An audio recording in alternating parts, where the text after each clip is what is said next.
left out. So however you identify, welcome to this here episode.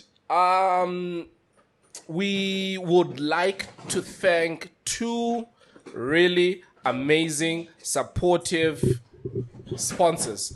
The first one is Brothers, as always. They have been. Did you break something? No, we're good. We're Oh good. yeah, cool. They've been amazing. And we did hint at us going on the road as a thank you to the awesome and amazing audience that tune in and that support us. So we're gonna have a tour, most likely 5 cities across the country. We'll give you the dates. We'll give you the cities. We'll give you the cities. So just not yet, but yeah, be prepared for that. So big shout out to Brothers. And The big shout out second to is the company whose T-shirt I'm wearing today proudly. Showmax. Showmax. I was speaking to our good friends at Showmax, and apart from just football being available on Showmax, London, do you watch soccer? No. I don't want to offend your nation, but I don't. Hey, it makes the three of I don't us. watch soccer at all. It makes the man. three of us. Anyway, Showmax, you are now able to watch soccer from the app, from your phone. Oh, that's dope. So for those dudes who've got nagging ass wives and they need to leave her with the TV and the remote, take your phone into the bathroom. You're able to watch the game for the whole 90 minutes. That's dope. Yeah. So yeah, big shout out to Brothers and Showmax for making this happen. Nice. We have an incredible guest this week. Should we even call him a guest or he's a friend of the podcast? He's a friend who's of come the to chill podcast. with us today. Nah, man, we Yes. And family have now. some fun with us on the podcast We today. family now. Yeah. Met this guy. How long has it been now? 3 years ago, I think it was. How many years? At least 3 years ago. It's 3 years now, right? Incredible dude. I won't say much about him because I feel like I'll water down most of what this dude has done. But based in America, you are American, right? 100%. Has some interests. You're American. Why are you surprised he's American? Last time you told me he's a Zambian living in America. Who said this? The time we're by Big Boy's Cafe. Me? Yeah. No. Oh, American. Like, is it like dual citizenship or pure American? No. Born, raised. in America. Born and raised in America. Right. That's why he said, I don't want to offend your country. Right. But what's up with you coming to Zambia often? Parents from Zambia? He likes the weather. You know, it's crazy, man. When I first I saw this movie like years ago, and I knew instantly I wanted to come to Africa. I just didn't know where.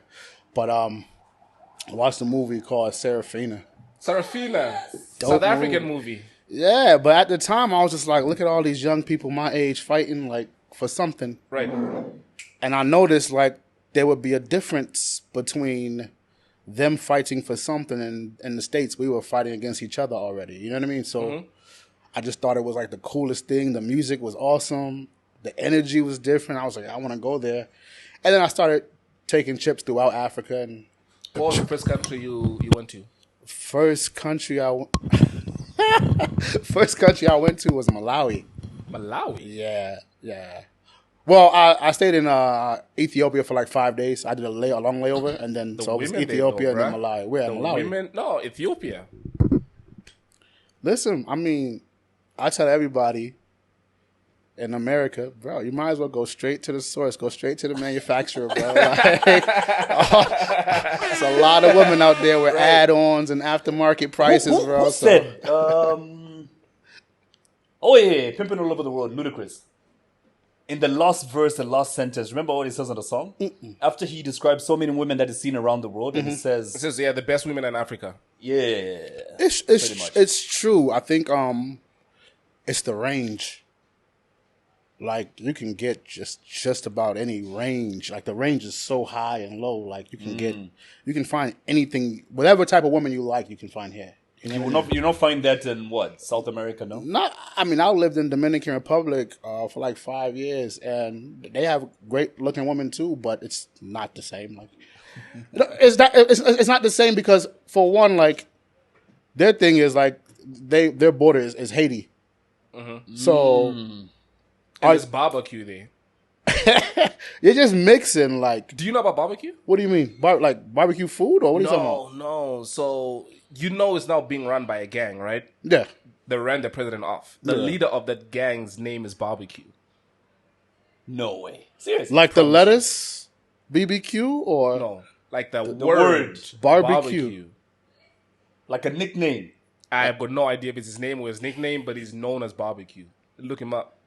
And you do not want to know why he got that name too. Now I'm pretty sure he was setting people on fire. Had to be. Bingo. Okay. That's exactly what it That's is. that's almost common sense. That's almost common sense. Barbecue. I don't even want to laugh at I know, this. right? That's what I'm saying. Something funny. Barbecue. Jeez, that's tough. Speaking of the women in the States, so just like Americans have this view of Africa, the stereotypical American woman, black woman that we see is very loud, very obnoxious, violent, very ghetto. Is that predominantly what it is like? Or that's just a stereotype? Because even the reality shows, Right. there's always black And there's American women Shaniqua who... fighting Americans don't speak English. They speak American. Who you is? Ebonics. That's Ebonics. Was by the actually. You club last say what? night. That's Ebonics, actually. Oh, so what it is? Ebonics, yeah. Ebonics? Yeah, that's what it's called, Ebonics. Oh, serious? Yeah. Never heard that word before. It's stupid, but that's what it's called. Without offending black women in America, because I might have to go back. I think it depends on where you live. Let's say Atlanta. Atlanta is the modern day Sodom and Gomorrah. Because we've seen the real I heard. housewives of Atlanta, and it's violent up there with the women, man. Not remember how you were just saying like you didn't feel good and your energy was off? Yeah. The energy is there. It is the mecca for ridiculousness, sexual ridiculousness. And I think my people take it to the extreme. When they're in Atlanta? No, just when in certain environments we take Right. things to the extreme. How we can take an argument to the extreme, and next thing you're dead. Right. You get so we take things to the extreme, so much so that even a homosexual man now becomes just a homosexual man acts more feminine than women. You see, Right. so we take things. Our culture is extreme. Everything we do is extreme. Unfortunately, whether it's good or bad. Now, in regards to the women, I believe that it is based upon two things: where she lives and who she was raised with. Right. Other than that, you can find the same exact woman here. No matter how you look at it, I can go to, I won't say a name, but I know where I can go and find those exact same hood rats. I can find them here in Zambia. You see what I'm saying? So it's all about how she was raised. Now I'm curious to know what area this is, so I know what to avoid. You might want to go there. But you get what I'm saying? Like Absolutely. there's certain areas, you know, like this girl's from upper crust or this girl's from a well-to-do family. And literally you can tell in just how they speak to you. You get what I mean? Same thing in America. I can tell how a girl speaks, where she's from or what she's about for the most part. What kind of a household she grew up in. Right. Yeah. If I'm talking to a girl and she says bruh to me like 2 times, for what? Like, you from the hood. Like, I know you from the hood. There's nobody that taught you to speak to a man like this. Because I don't present myself as your brother or your homeboy. I present myself as a grown man. So as you're speaking to me, you're like, you know what I'm saying, bro? Like, bruh, you, ma'am, ma'am, correct yourself. You know what I mean? So, Did I zone out for a little bit, or did you explain what brought him to Zambia? I know he started explaining Sarafinas, South Africa, Ethiopia. Yeah, no, we're still making our way there. So I'd asked him. Oh, right, okay. I'd asked him what country he first went to, and he said Malawi. But before we proceed on that, because I want to know how he then got into Zambia. What do you think makes Black Americans, or Americans in general, be so extreme? Is it the amount of freedom you guys get? Is it exposure? Because a little too much freedom too is bad for y'all. I think America has found that if we leave Black America alone, they'll kill themselves off. So do you think that's what they're doing? No, but now, in order for them to destroy their communities, in order for them to continue to shoot each other, in order for them to continue to produce baby after baby, we need to step away. You see? So there are cities are almost ungoverned. Although there are police there, they're ungoverned. You get what I mean? Like there's certain areas like even police won't go on. Chicago, for instance, there's certain areas in Chicago police won't go into. Now tell me, what does that look like to a person that goes to work every day, gets taxes taken out of their check, but because of how much they make, they are forced to live in this environment? You take the taxes and yet you don't police my community. You see? Now what ends up happening is you have a community of people who are going wild. The children, ADD, riddling out, and now they're reckless. You haven't shown them. You get to say, listen this way. As a young boy, historically, it is easier to teach a young boy standing and moving around than it is to teach a girl sitting down, right? When you can't sit down any longer, what they do in America is they say you have ADD for a boy. Now they put you on Ritalin, they put you on whatever they put you on. Now you have just told me I don't have to control my emotions or control my energy. This pill will. By the time you've turned 18 now, this pill is no longer for you. You've outgrown this pill. They're not giving you any more prescriptions for this pill. And you can't control your emotions. You can't control your energy. And we have not taught you anything. You get what I mean? You're now ungoverned. We have left you to be ungoverned by the community you live in, where there's weapons, there's drugs, there's et cetera, and you can't control your emotions. That's why everyone's in prison now, because they can't control their emotions. And prison is big business too. Bro, big full of business. Big, 80%. What you've just 80% described, black people. what you've just described is similar to what I have also seen in South Africa, where the neighborhoods that have got the most violence is predominantly the kind of neighborhoods where there's limited resources. So people end up fighting for crumbs. And this is where violence then spills out. Because you can only beg for food for so long before you run up in someone's house to take it. I agree. 100%. And I've seen that over and over and over again, where in South Africa what neighborhoods to stay out of.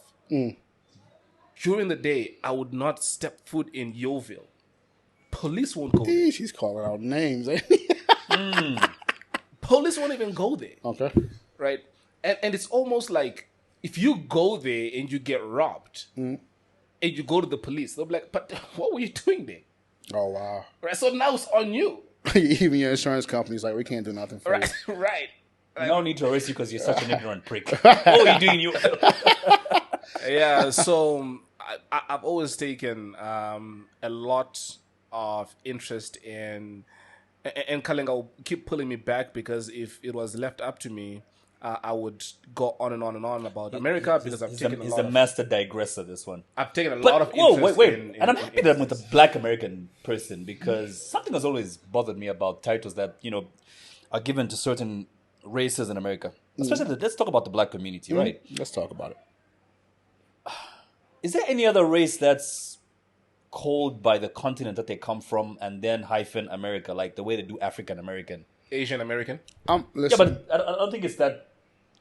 Let's say if somebody was arrested and it's a black person. You notice how in the news the first thing they mention is, if it's black, African American. If it's Asian, I don't think they really push that Asian thing. Even if it's Asian American, Yeah. you can clearly see this person is Asian. Yeah. Now, so would it be offensive to call a Jamaican African American? or somebody from Panama who's dark like us, African American, just because of color consent. No, it's not.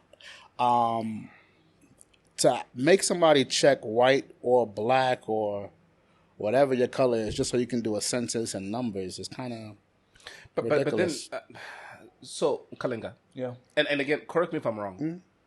There are people from the DR that look black but aren't black. They'll tell you they're Spanish and not black. They won't- Right. they won't- So to then call someone in your African American. is basically tying them to where they are from than calling them black, because there are people that are not from Africa, for example. that are black skin though, or dark skin complexion. So And there are also white people who come from Africa.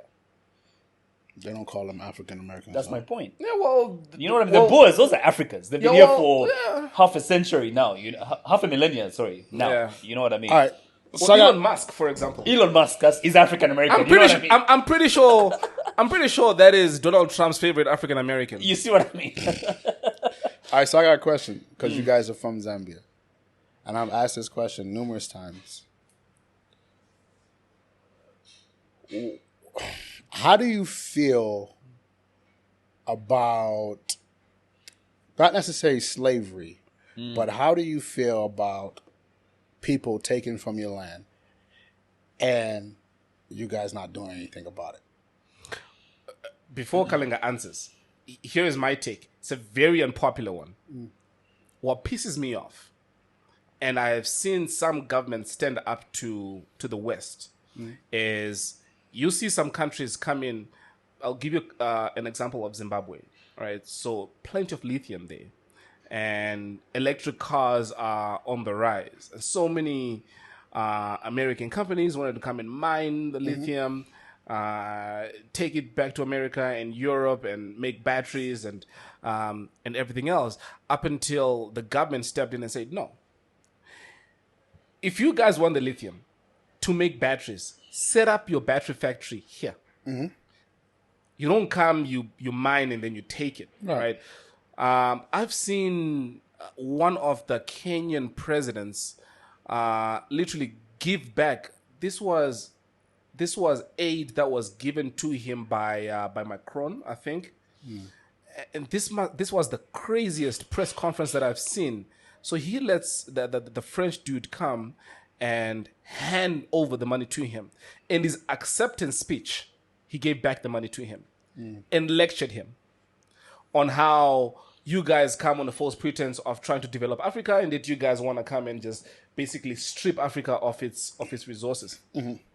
So from the natural resources, and look at what's happening to DRC, the amount of minerals there is vulgar. But if you look at the state that the country is in right now, you'd have so many countries who have interest in making that country have war perpetually because they're benefiting from that.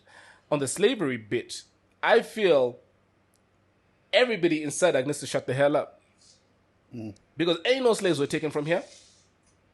Ghana and the rest of them are the ones that were Ghana, affected by Ivory that. Coast, Nigeria. But now, okay, that would be the issue, though, right? If you look at Africa as a whole, you look at the United States as a whole. The only reason why the United States may be as powerful as it is because it's called the United States of America. Gaddafi wanted the United States of Africa. Of Africa. And what happened took to him down him? because, of course, the raped West him. was scared and coming from a place of fear, fearing that with all of the resources that Africa has, which of course feed the whole world, there's no continent right now on this planet that's richer than Africa. And younger.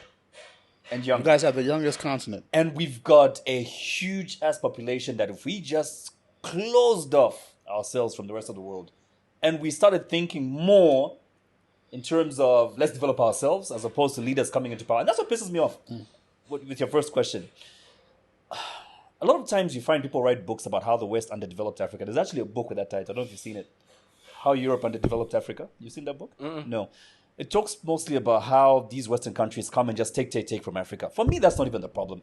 I'm not upset with the white guy for taking anything from Africa. Us. I'm pissed off about African leadership and leaders coming into power under the pretext of I'm coming to develop this country, but he takes over power and all he wants is take for himself. You know what I mean? Even those under him are just taking for themselves. We're not thinking about developing on a macro scale. It's about just your own bank account in your pocket. You know what I mean? Right. To add on to that, Kalenga, Yeah. do you know that black people sold other black people as slaves? You see what I mean? But we're more educated now to the point where, guys, we can actually develop our own continent. Gaddafi started planting that seed, but of course they had to take him out because he was educating us about our own power. But look at that country now. You know what I mean? The government used to pay for so much for the citizens, and now people are suffering in Libya because of the West coming in under the pretext of democracy. We're coming to liberate you. You know what I mean? I think as Africans, we need to really wake up. You asked me the second question? Number 2, and obviously you said the slaves didn't come from here, but why would you guys not go back and get your people at some point in time? Why would you not sign a treaty? Why don't you blacks come back to Africa? Okay, with all the knowledge and experience you have in developed countries right now, why don't you black people come back to Africa and develop Africa? Listen, watch this now. I'm 100% for that. Right. Hence why I'm here. But Precisely, I was about to say that, and that's what we want to get into. right. But now, I believe it shouldn't be as hard for anybody of an African or black descent to come here. You get what I mean? Yep. There should be a welcome back visa for black people, bro. Some countries do. You know what I Ghana mean? Like, has started that. yeah. Gabon. Yeah. Now what happened? Okay, if you look at this, right, and I had a person, not of my color, but a person tell me one of the major problems in this country or in most African countries is when you come there and they feel like you may have money, what they do is they show you their problems. They don't. Wow. They don't show you. If you come here, you can start this business and sustain yourself. You see, if you show a business person, hey man, this is an avenue for you to make some money, the money comes to you by way of that. You get what I mean? Mm-hmm. So if you show me, hey man, here's an avenue for you to make money, I have no choice but to say, hey man, thank you. Thank you. Thank you. But if you come to me and you say, hey man, we need a well, we need a borehole, we need this and the third, like, you just want me to give you something, but then after that, when it breaks, you don't have the money to fix it again. So now you're coming back to me again, where we can make this business and it takes care of itself. You get what I mean? Nothing here is sustained. Construction is not sustained. People buy houses, they build them, and then the paint falls off them 2-3 years later, and it stays that way. We don't think far enough down the line. Like even the roads, when you drive past from here going to Silverest. Right. One lane here, one lane there. Now, obviously, these dreams and aspirations are way bigger than just me saying it and let's get it done. But if you fix your roads, you have now changed your economy. True. You change your roads, transportation can now flow 24/7 because you have proper roads, proper lighted roads. This way right here, you have to. How would you expand that road going towards Silverest? Because now Silverest is the new suburb. So how do you expand that? You have to go up now. Zambia always builds out. You got to build up. Out takes too much space. Too much space. But space is all So we you have, got though. to go up. We've got enough space though. So now you take your road, you take a bridge like this, and you got a 4-lane, 2 lanes this way, 2 lanes this way, express, and then under you have your local roads. You see what I'm saying? Yeah. But the traffic, I could tell how corrupt the country is by the traffic. By the traffic in the roads. Any country you go to, if you any country you go to, if it's shaky on the road, we ain't getting no tickets. We just you know what I mean? But, Oh man, there's some truth to that. I've been to Nigeria. My man, if your flight is at 6 p.m., you better leave at 3 or 2. that's like Atlanta. That's how bad Atlanta's the bad traffic too. is. That's bad though. That's really bad. So, first country you come to is Malawi. Malawi. Yeah. Then traveled a couple other countries, and then came here. Why Malawi though?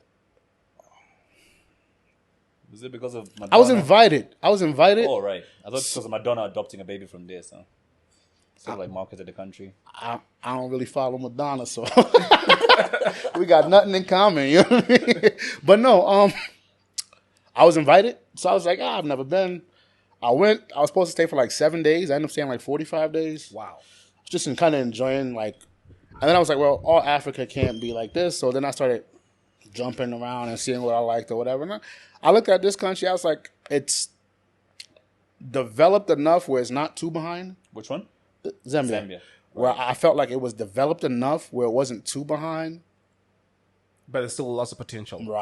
Right. And, and being such a young, you gotta think, man, this country's like what, 50, 60? 60 years old. 60 years old 3 days ago. 60 years old. That's a young for a country. You know what I mean? Yeah. So Guess who else has turned 60? Who? Nah, you're not 60. So, ladies and gentlemen, it's Kalinga's birthday today. It's a bad beast birthday. It's a bad beast birthday. I turned 39 today, London. Are you going to get up and Nice. I think I should. Nice, man. And please don't think I'm gay because I'm wearing this. So it's the first present I received today from my daughters. Yeah. Oh, respect. Yeah. So my kids. Please don't twerk. He said No. don't twerk. That would So make I'm you gay. teaching You my put kids. your back out. I'm That teaching would my make you kids, nephews, and nieces about entrepreneurship, right? Okay. So my kids now started selling these for like 20 kwacha. Oh, that's dope. Yeah. So and product is moving. Word? Yeah. So my oldest daughter is how old is she again? Turning 8 in January, and then the second one is 6, and there's a 7-month-old as well. So they learned this from a niece of mine in Kitwe, how to make these. But I want some. Give me one couple in like. Yeah. But listen, So this one I says, ain't gonna hold you. I don't really want the butterflies. "Love you, Dad." There's letter somewhere that says "Love you, Dad," and they're selling these for like 20 kwacha. So they they make them. sell this to you? No. I was So waking up you- this morning and It they was a all came gift. running to the bathroom, to the bedroom. Sorry, and they made me cards. They don't like buying cards. They'll make the cards themselves and make the bracelets. So they put this on me and they each gave me the card that they made. They're so sweet, man. It's a nice age to be, man. Like so much good is happening in my life. I'm so grateful to God and happy birthday to me. Happy birthday, my At man. that age, birthday. I think it's starting to all make sense, right? It's clicking it's starting now. to all make sense now. You know what I mean? Like, it's tough. Like Steve Jobs said, you can only connect the dots going backwards, right? Yeah. So I went through that because of this, and I've learned this, and When you I get guess it's what they say. Life begins at 40. So next year, I think a lot will make more sense. when you know you've grown when you start seeing stuff and you dodge it early. True. That's for a man. That's when you know, because men we always believe we can come back from any setback. You know what I mean? Yeah. And then through life we realize that one was hard. That's a hard hole to dig out of. So now when you dodging them, you see it. That's when you know you're maturing. How's America looking at Africa right now? I was listening to a very interesting interview this morning where a South African presenter was. Hold on. Before you even go there, I want to still dwell on or his visit to Zambia. that and your age. Oh, my age. Okay. Are there things that you have realized that you can't do now that you could do, I don't know, 5 or 10 years ago? Are we talking physically, financially? Physically. Physically. Yes. Funny thing about that, I'm at the fittest level right now. I've never been more fit than this. Yeah, up to like 43. That's like your prime. 43, yeah? 43. That's when it starts going downhill. Rough after that. This around the age. Sounds like it's talking from experience. Are you 43? No. I just knew I had to lose weight before I hit that age. Like, you know what I mean? Like, I started working out. Yeah, and please tell this getting fat in boy here shape. as well. You start losing. Listen, man, the older you Look at get, him putting a pot belly in a vest the like older this. you get, the harder it is to lose. After this. The harder it is to lose, the older you get. Not because it's not the exercise are hard, it's that because you've become stuck in your ways. So every day you absolutely. have that conversation. Tomorrow I'm gonna start, man. Tomorrow I'm gonna start. And Either this- one day or day one. You decide. I'll tell you the fastest way to get a gym membership. Go watch a Rocky movie. That we went. I'll never forget. I was on a date and I went to see Apollo Creed, and I left that date and I was like, man, I'm about to go sign up at Planet Fitness. I was like, I gotta get shape, man. Like, Bet you in there for 2 days. yeah, yo. No, you know what it is? It's not even the working out is difficult.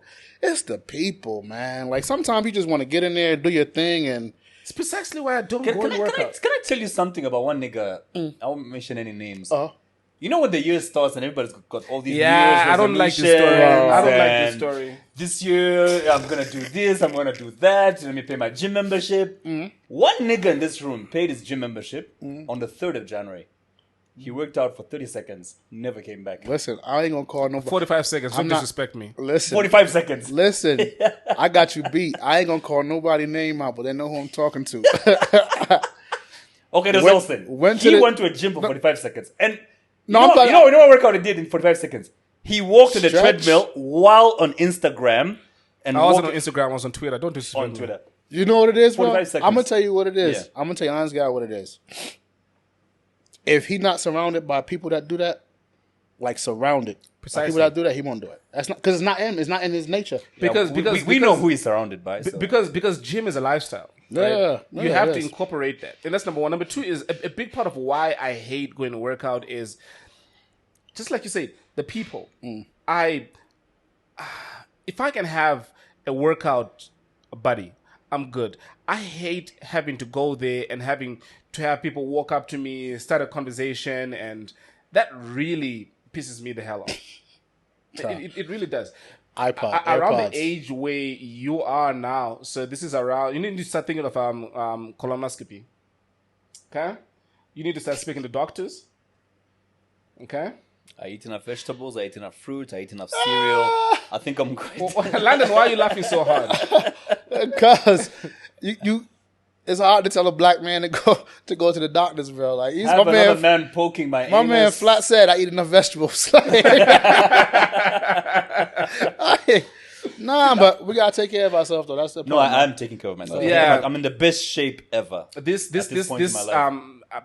I call this our meat vehicle. I mean, if you don't take care of it, it will catch up to you. And I've always felt like what you eat, especially what you put into your body. I'm trying to cut down on sugar and carbs and the rest of it. Increase on the sex. No, sir, I'm born No, again. I have no idea what you're talking That's about. adult cardio. You ain't know. You know what I mean? Get your cardio in some way. You know what I mean. London, I was asking about American perception of Africa. I was listening to a podcast this morning where this South African TV presenter was talking about her experiences in South Africa. And she was talking about how when they would be on the red carpet or when she'd be interviewing, you know, the big names in Hollywood, because they sent her from South Africa, this TV channel, to Hollywood. And she was there for years, doing red carpets, doing TV, radio interviews, and whatever. Interviewing people, not being interviewed. That's nice. And a lot of times when they discovered that she was from Africa, she would be treated a certain way. You know what I mean? That's why I'm asking this question. Like, what Way was that? Sorry? What way was that she was treated?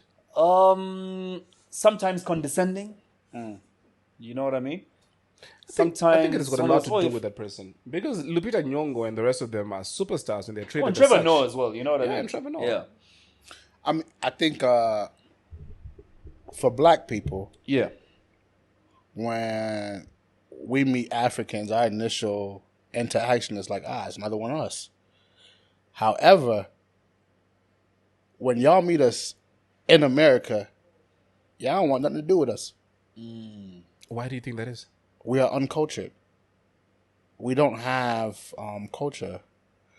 And if the only culture we have is hip hop, then that's a disservice to a whole community. You get what I mean? So, and now what happens is there's a fracture between us instead of a unity thing. You get, and I've asked a lot of people, like, when y'all come to the States, why y'all like that to us? They say, y'all squander a lot of opportunities. And rightfully so. Living here and being here, I understand that we are very wasteful of opportunities. How many times have you gone on social media and seen somebody say, or especially an African American say, or a black person say, I don't care nothing about this job. They mean that from the bottom of their heart. They don't care nothing about that job. But you still got these bills, you see. So we do squander opportunities. I think we take opportunities for granted. When you guys come over here, y'all have a direct plan. when y'all get, by the time I get to the States, I have a plan already. You have a mission y'all want to accomplish. Black people that are born and raised in America don't have a mission. They just going through the motions. You know what I mean? They hadn't had to suffer like that. There's a different level of poverty here in Africa than there is in America. I've been to the hood in a lot of the countries. I like going to the hood. Like, you know what I mean? But there's a different level of, y'all still got outhouses. You get what I'm saying? We don't have outhouses no more. Like, that's, I want to say obsolete, but. Yeah. You don't have houses. You live under bridges when you are at the No, I'm saying pits. No, I'm saying you can go to somebody's house, and then if you want to use the restroom is outside. That's what we call an outhouse. There's a pit latrine outside. Right. So you're talking in 2024, y'all still have that. We don't have that. You see what I'm saying? Well, yeah, but what I'm saying is it's worse for y'all because you look at California, people are living in the streets. Okay, so where do homeless people live here? We don't have homeless people. Because I haven't seen. We don't have homeless people. Like you said, there's those houses that you can make a shack. Okay. So you could be poor, but you've got a roof over your head. Okay, I respect that. Yeah. I respect that. So yeah, it's not ideal, but you still have a roof over your head. So again, coming back to you coming here and seeing the potential, is that what then made you decide to stay? Well, invest? Well, not stay. Invest or take interest in? Yeah, and I think when I came here, I sat down for a year. That's more than 45 days. You've been in Zambia for a year? No. Or I Africa? sat in Zambia for a year. When I met you guys, I was like maybe a month and a half in, 2 months here. I've been here about 2 months. Bought into that business, and then when I tried to buy 100% of it, I found out it was really, really in debt. So I was wondering, like, why are we making money every night, but we're not? There's nothing to show for it. You know what I mean? Which one is this? Right. Yeah. So it was in Decades. It was in debt, like a lot. So tried to figure out a number to purchase it, and I think the other partners, they were kind of difficult about it, so we just stepped away. At that time, if you look at the numbers, you could see this place will close eventually. And then if it was worth it, then we go back and buy it or whatever.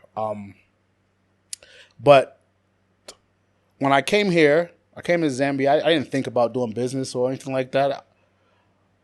The more I went out and the more I saw things, and not just things like, oh, we could put a restaurant here or we could put this here. I saw things that were needed. You know what I mean? Like, needed. Like, so I sat down, I took a proper plan, made a plan of action, and, you know, we came up with the concert vision. Right. The vision for the concert was initially to bring in, I don't want to say higher, but larger caliber of artists. And it morphed into something way bigger. Now on the back end of that, we got some schools we're partnering with, and we got some stateside monster sponsorships that are willing to put money, resources, and time into Zambia. But as I've said, you know, before, you know, they'll come as who they are, and they'll give money, and then the little bit of money that they give is just to see what you're going to do with it. And then when you take the money and you can't account for where the money is going, then you've lost what you thought was $10,000 or $100,000. You've ended up losing $1 million in the end. So based off of the networking and the relationships I built, we found some areas that we definitely want to help out in. We've got some major athletes that want to help out as well. Some former NBA Hall of Famer, Division I coaches. Like we definitely want to but help the landscape of sporting in Zambia. I want to understand from you what the major takeouts or difference is. You spend a bit of time in Zambia. If I'm to compare the entertainment space,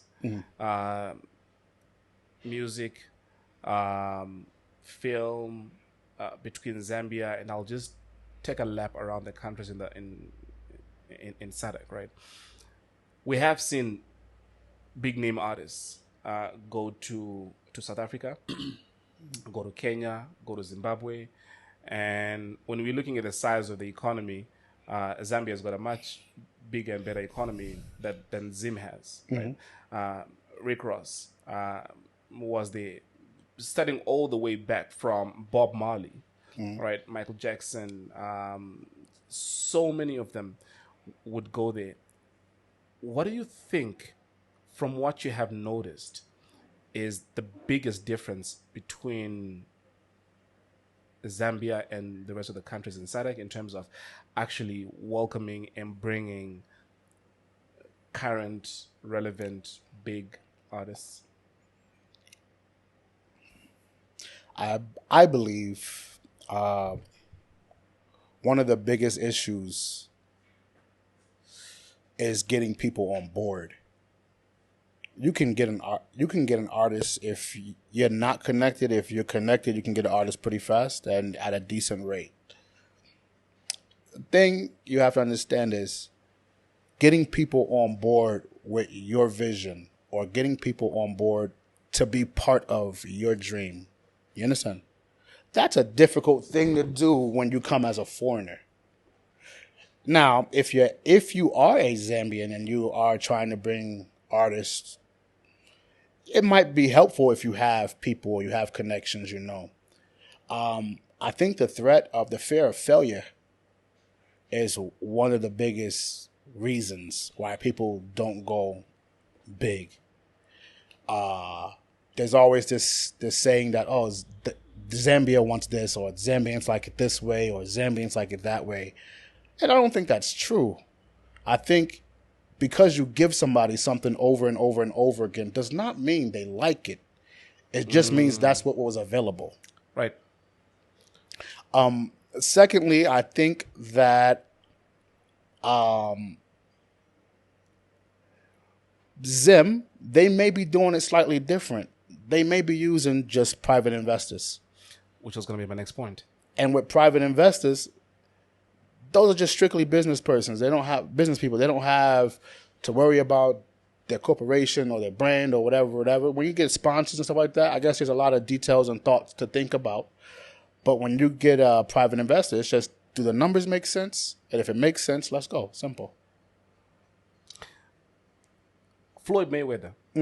One guy brought him in. A guy called Scott. Guy wanted $1 million. There's your million. When you come, here's the itinerary. And this guy was running for MP. You hear? This was like a campaign strategy. Because in the neighborhood where this guy was running for MP, there were a lot of people that were interested in boxing and athletics. So it says, who better to bring than... And this guy didn't do anything when he got there. Right? So exactly what you're saying. Right after we aired the episode with Drifter where you were on it, we were inundated with calls. Right? Some people expressed frustration. Some people began to question the method that some of these organizers who bring artists use to bring whatever artists.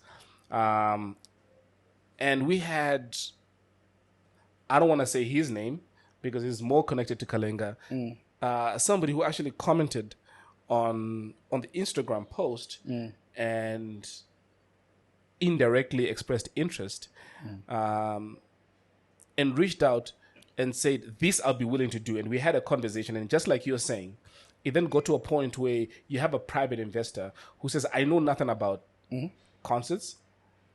I have the money to pick it up if it makes sense. Right. And they even went as far as to say, even if we were to do it, I don't care about making money.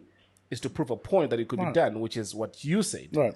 I had a meeting with him and the one other guy. And the passion that I saw in London, and the biggest difference that I saw with the other guy is London was saying, if you are about what you are saying, that was about 2 weeks ago. I am ready to bring Rick Ross in November. I don't care if I make or lose money in this. What I want to do is show that it could be done. And in addition to that, I think one thing, and no shots at Rodney, the Minister of Tourism. You bring a guy like Rick Ross. I mean, look what Bob Marley did for Zimbabwe in 1980. He did a whole song entitled Called Zimbabwe. Called Zimbabwe. You know what I mean? And then in 2010, when Zimbabwe turned 30, Red Rat from Jamaica came and did a song about Zimbabwe as well. You know what I mean? Nice. Now these are big international Michael names. Jackson was given land to open a hotel in Victoria Falls. You see what I mean? But my point with all that is that's a big name who the world is watching. Well, This guy mentions from his mouth your country's name. Millions of people get more interested in your country. But I think a lot of African countries don't see it from that perspective. A lot of countries, like you said, see it as a waste of money to just bring Floyd Mayweather. He's just coming to take a walk and say hi to people. A lot of African minds would say that's a waste of money. But we're not seeing the bigger picture here. How a guy like Floyd Mayweather has 400 million followers.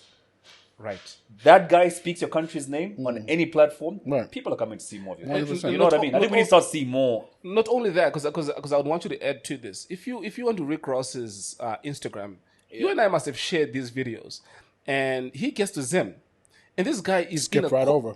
Say again. Skip right over. Yeah. Skip right over Zambia. Right, and this guy is in a convoy of Rolls Royces, And the country stood still.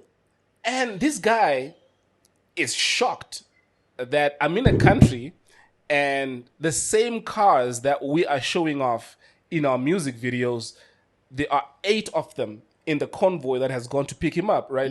And he begins to speak about this on his IG. There are people that follow him that never knew that country existed. And they're now beginning to Google that country. The last point that I want to make before I get you to answer more to Kalenga's point when it comes to tourism, I was on a flight out of I was supposed to fly to Livingston from Johannesburg, and I couldn't get a flight from Livingston to Johannesburg, but there were daily flights from Livingston to Vic Falls on the Zim side. So I decided to get a flight into Zim and then cross over into Zambia. Number one, not only was I the only black person on that flight, it was packed with white people. None of them were African. They were all from America and Canada. So when we landed, I then asked the one couple that was sitting the closest to me, and I said, "Where are you guys from?" They said, "We're from Canada." I said, "All right, cool. So what are you guys doing here?" They said, "No, we are here on vacation. We're going to be going to 3 countries."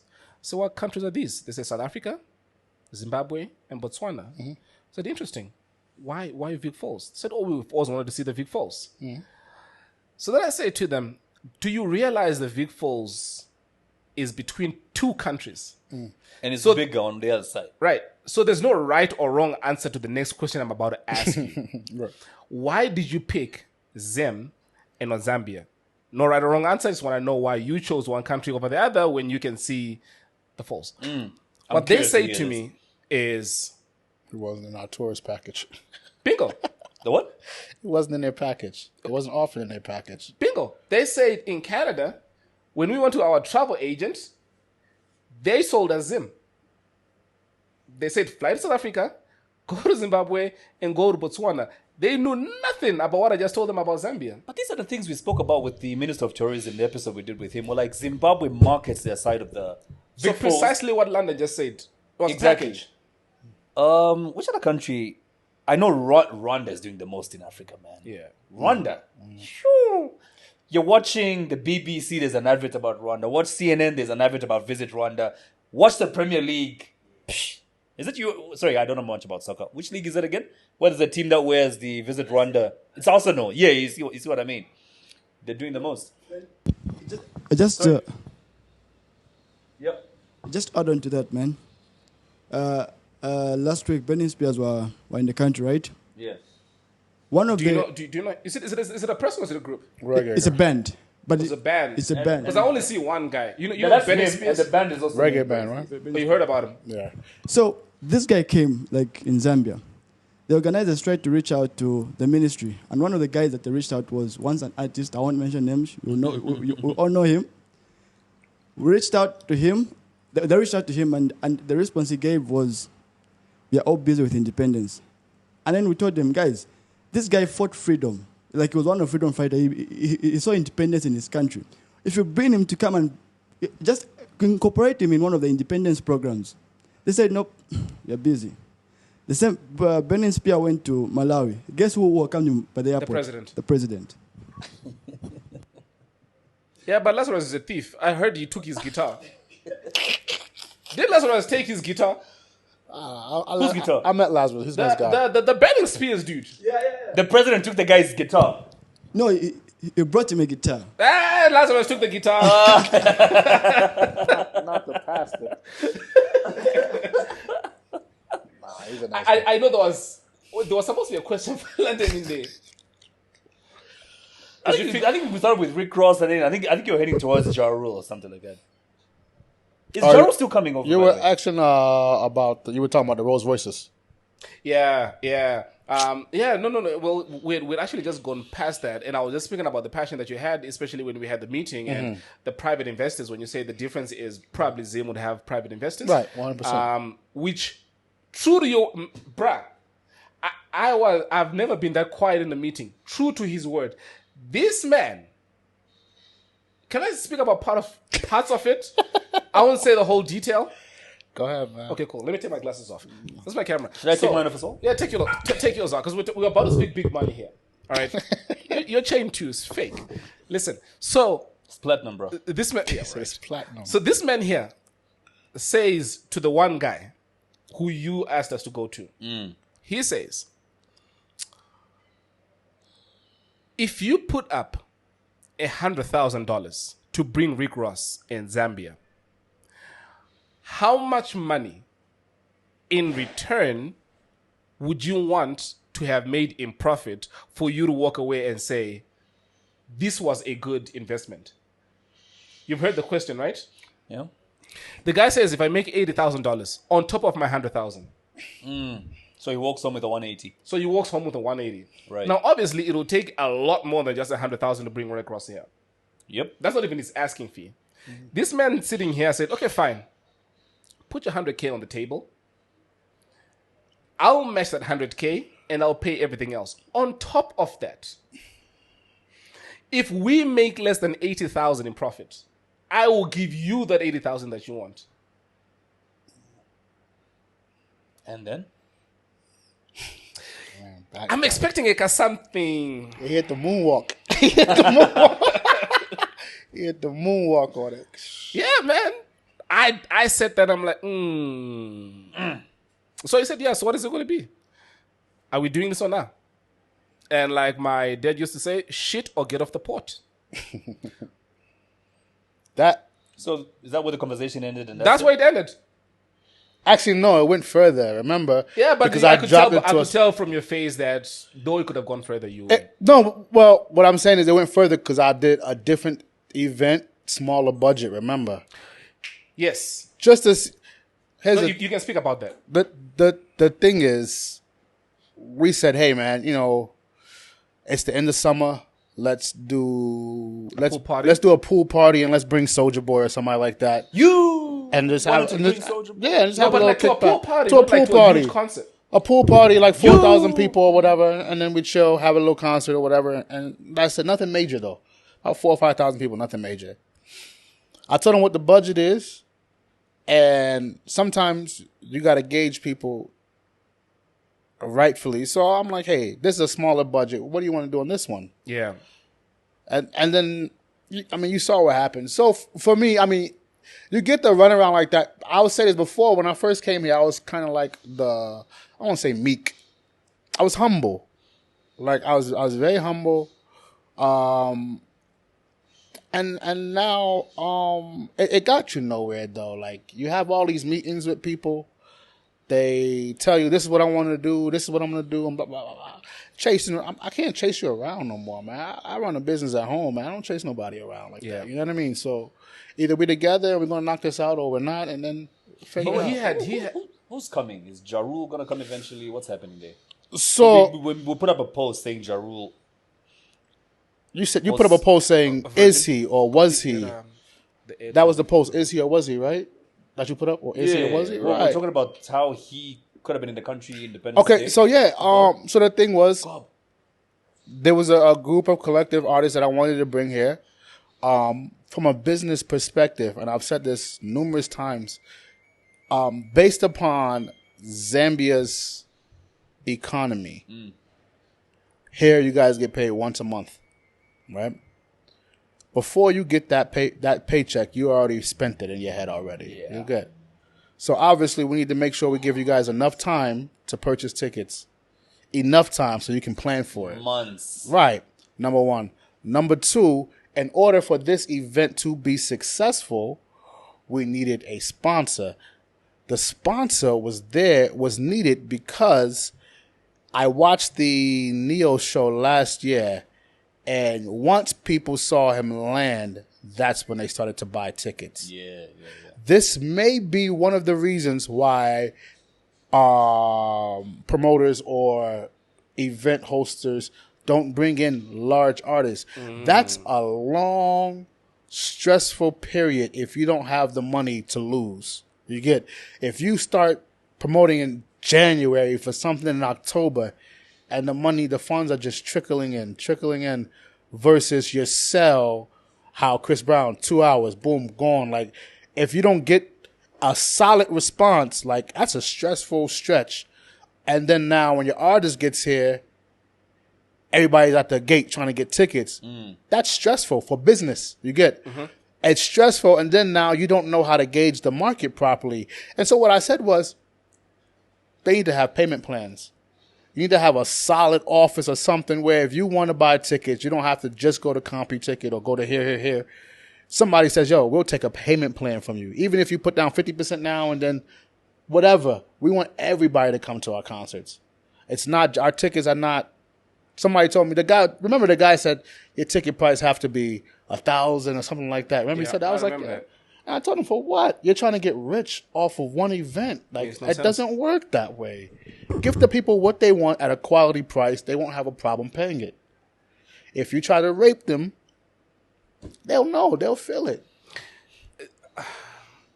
He also suggested, and these are ideas that we're just floating around, and we are lucky we have a platform that we have where if we float something, people almost always give us feedback, which I'll ask you what feedback you got from the initial snippet that we had on you.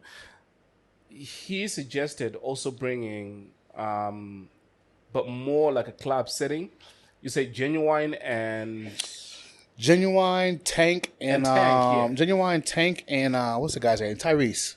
So they've got a group, right? They're a group called TGT, I believe. Yeah, TGT. Right. But you got to think they all have successful solo careers. So you're going to get almost 4 concerts in one. You're going to get each individual person's concert for maybe like 30 minutes. Then they'll do their group things together. You know what I mean? That right there, like, that's a small thing, but that's a Woodland Stadium type of thing. Have you got Casey and JoJo, Jodeci, New Edition? Like, these are people you got to bring, bro. You got to, unfortunately, you have to go where the demographic has the money. True. And then you also have to make it inclusive for those people that don't have. There's going to be events that you're going to have that are just for an exclusive bunch. Like based on age alone. That's just Music Soul Child. Hey, man. Listen, man. I ain't gonna keep coming at my boy, man. He had, he did his thing, I guess, but he was singing though. Yeah. Omarion was not. That's a problem. He was on playback. Playback. Omarion hit y'all with the Milli Vanilli. Oh, he was like the CD didn't skip though. Wow. Hit you with the Milli Vanilli. Yeah, man. Oh, remember that group, Milli Vanilli? That killed his career, man. That killed their whole group career. I remember that. Yeah. Yeah. Girl, you know it's. Yep. Whoa, what's that CD? Yeah, wow. he was. Like, now at that point, right? You look at the structure of a concert, what it should be. If you're bringing an international person, they need to have this is just free game for whoever is going to do a concert. 45 minutes of hits. If they don't have, you don't bring them. Period. And I'm not saying Zambians don't know a full song of a rap song. No. a rap song, or R&B song, they don't know every single lyric. They know the chorus, which means I need 45 minutes of choruses which means I need an artist that has longevity. Amazing catalog. Has a great catalog, exactly. Yeah. So now, when you bring a Music Soul Child, he has a great category, but his category is, he has a great catalog, but that's for like restaurant.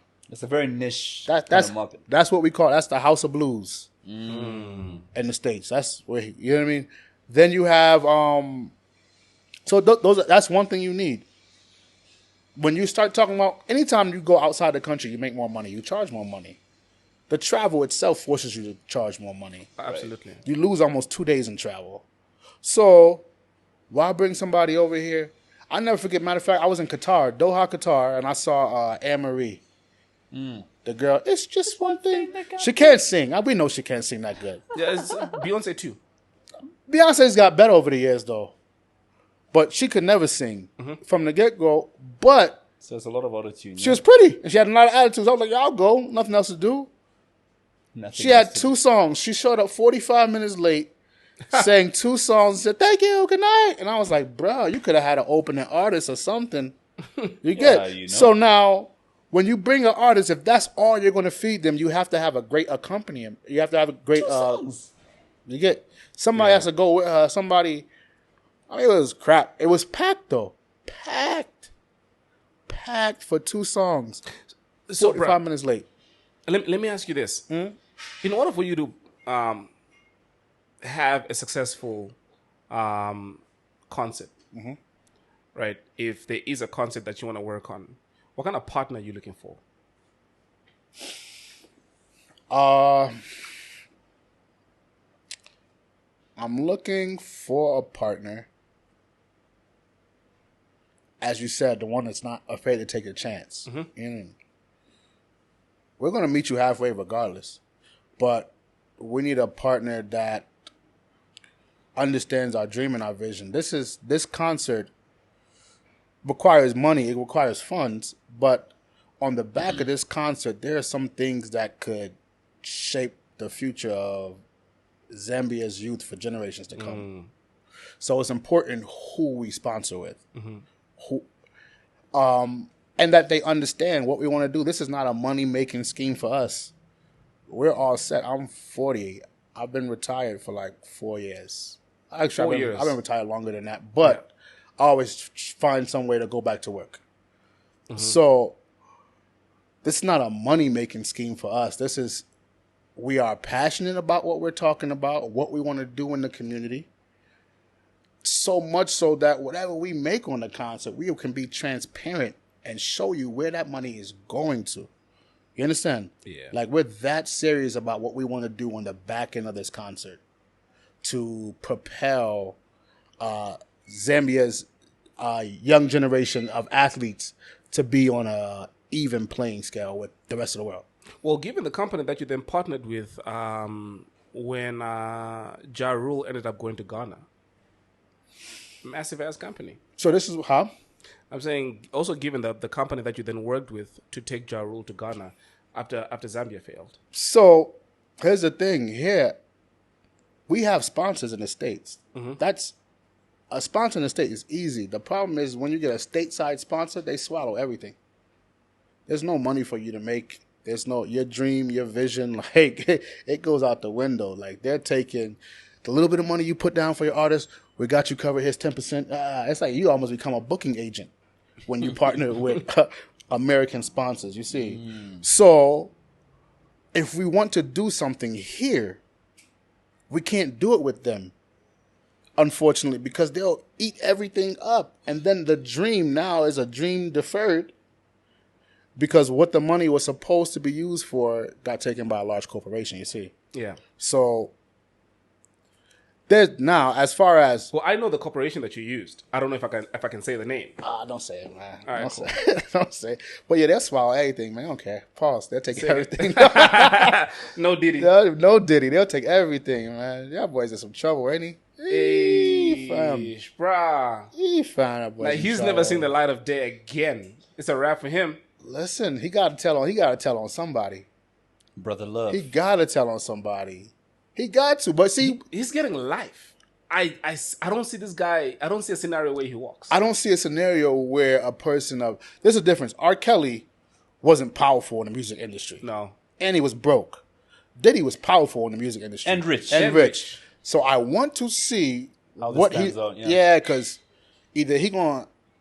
I don't want to say dude name, but either he's going to come to a situation where he might rat somebody or tell on...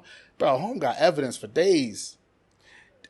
Apparently, from what I hear, what got this guy wealthy is he had a party in the 90s where he laced the champagne with coke or some drugs, and he had cameras hidden in the house. So he recorded the people that were in the house have sex and essentially held that over their heads. That's pretty smart. Say again? That's pretty smart. You say that's being smart? I mean, that's pretty smart. They was going to do the same thing to him. Well, You get what I'm saying? apparently that's what what's his name also did. They said that's what Jeffrey Hollywood... Epstein. Yeah, that's what Hollywood do. They'll just put you in a corner till you can't refuse, and then we got this evidence. You want to... Nobody you know what I'm saying? So anybody's house after this. he hit him with the Uno reverse card. If that is the case, if that's what happened, then it was going to happen to him eventually. You know, it's the sad thing about Diddy though is There's nothing sad about it.